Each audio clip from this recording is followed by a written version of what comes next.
Olá! Bem-vindo, bem-vinda a mais um Chá com a Nutri. Meu nome é Karina Miller, eu sou nutricionista clínica funcional e chefe de cozinha e hoje vamos falar sobre gorduras. Um assunto muito polêmico, porque sempre falamos das gorduras que são mais indicadas, das gorduras que são menos indicadas, do óleo de coco e, claro, esse assunto, assim como vários outros da nutrição, sempre tem muitas discussões, muitas divergências, mas eu tô aqui para esclarecer, então fica comigo até o final desse vídeo para você entender tudinho sobre gorduras e saber quais são as melhores escolhas, tá bom? Então a gente pode entender que as gorduras são divididas e classificadas na nutrição como gorduras saturadas ou insaturadas. As saturadas são aquelas que sim têm mais relação com doenças cardiovasculares, porque elas têm uma densidade menor, ou seja, elas têm mais facilidade de se aderir às artérias, de formar aquelas placas de ateroma, que é a aterosclerose, que pode sim se tornar ou propiciar um evento cardiovascular, como um infarto, por exemplo, ou um acidente vascular cerebral, um acidente vascular encefálico, uma trombose, etc. Então, doenças cardiovasculares, tá? Essas doenças, esse colesterol, ele aumenta com o tempo se você tem um consumo exagerado, exacerbado das gorduras saturadas. Então, o grande ponto aqui é o equilíbrio das gorduras. Não é para a gente excluir totalmente nenhuma, mas sim sabemos que as gorduras saturadas, que são essas, eu vou dar alguns exemplos agora, é melhor que a gente consuma em menor quantidade, tá? Então, por exemplo, manteiga, embutidos como bacon, presunto, salame, mortadela, todos esses embutidos que tem muita gordura saturada. A gente também pode pensar nas frituras, a gente também pode pensar em todos os derivados de animais, então tudo que vem do leite, aí podemos pensar em creme de leite, o leite integral também tem gordura saturada.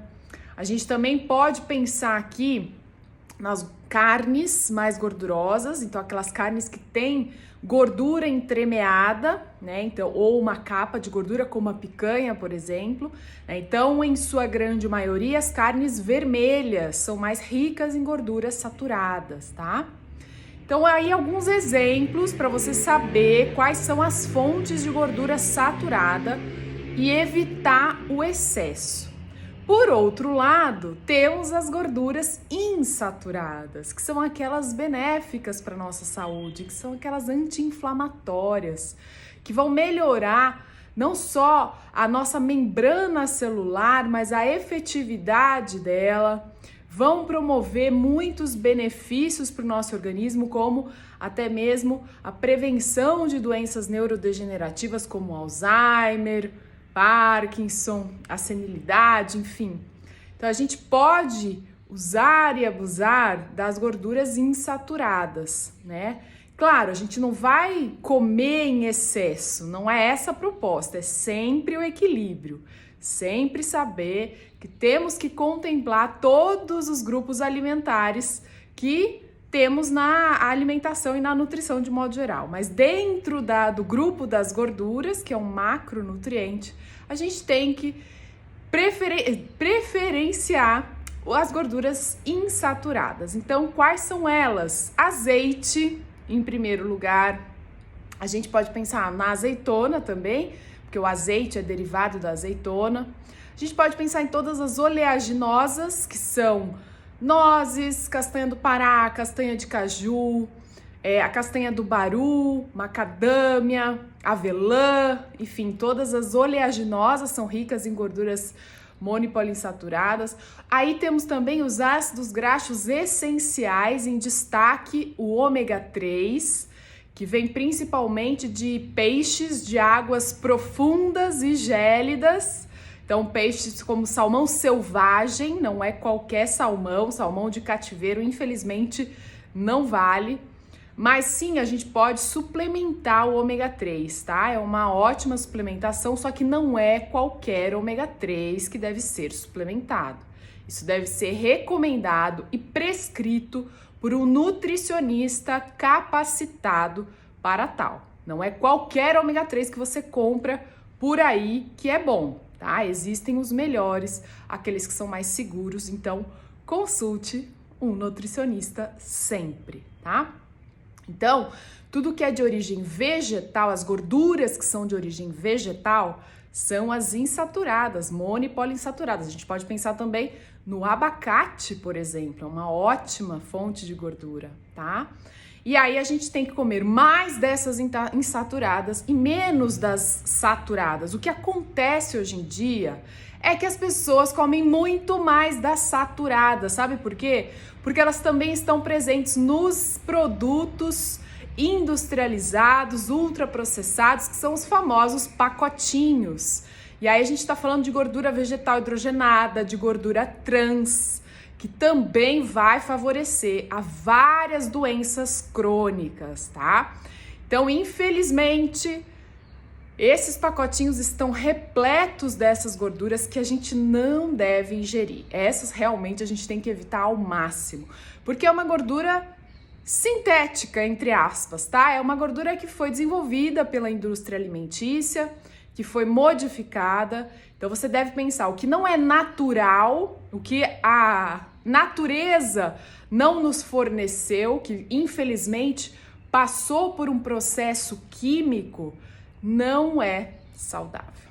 Infelizmente, a gente tem que entender que essas gorduras que sofreram uma mudança molecular, elas não são saudáveis, tá? Não são boas de colocar na alimentação.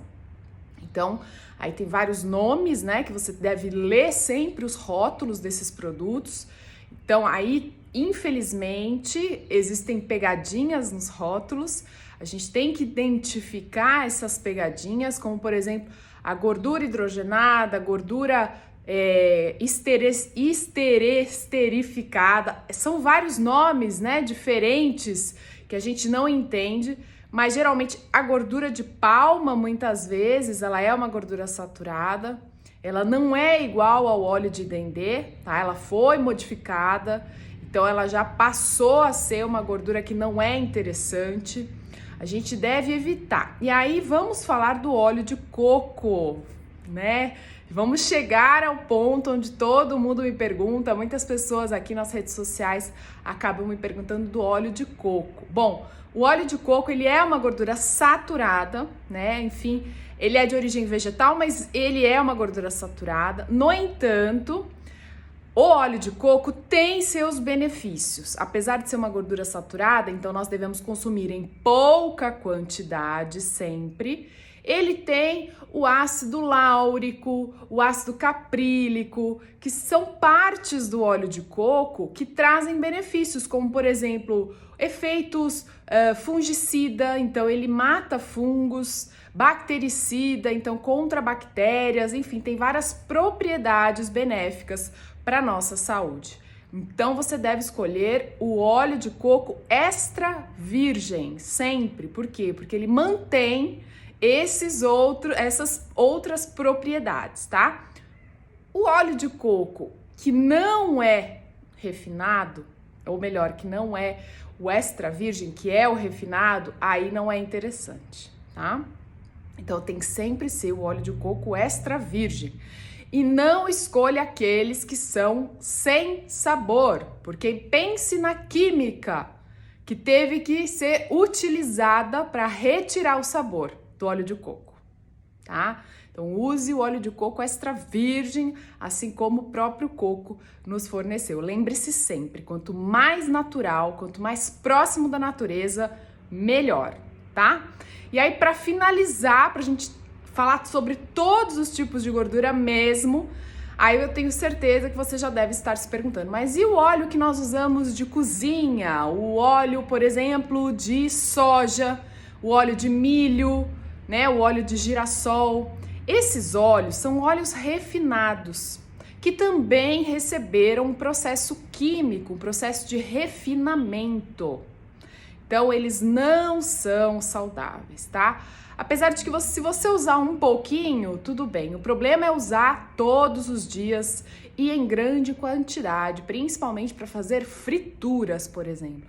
As frituras deve ser algo que você tem que evitar muito, muito, muito, tá? Porque é uma quantidade de gordura, de óleo muito grande, tá? E o nosso corpo, ele não necessita dessa quantidade de óleo no nosso dia a dia, na nossa dieta.